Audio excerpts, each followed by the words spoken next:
Salut, je suis Berlin, journaliste de Trace Africa. On va vous dire plus sur Hardy Parker RJ, la star de tous les temps.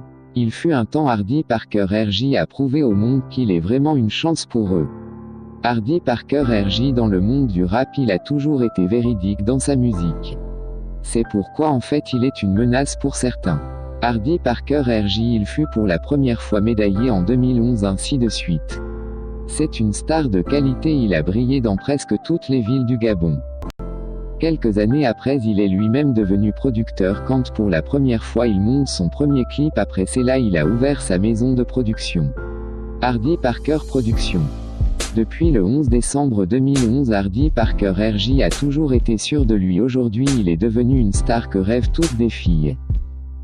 Lorsqu'il fut interviewé par le journaliste Mokimi Sami, Hardy Parker RJ dit: je suis gabonais, je suis fier mais je pleure pour mon pays, dit-il.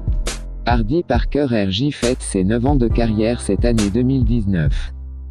Dans des réseaux sociaux, on compare Hardy Parker RJ à Eminem, c'est aussi un rappeur gabonais. Hardy Parker RJ marque toujours la différence, il est spécial.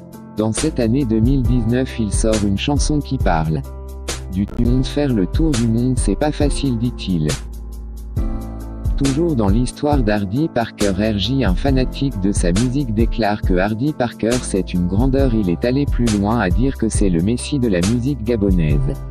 Le jour de son anniversaire, il fut admiré par plusieurs rappeurs venant des pays africains. Il fut né le 6 mars 1996 à Libreville au Gabon.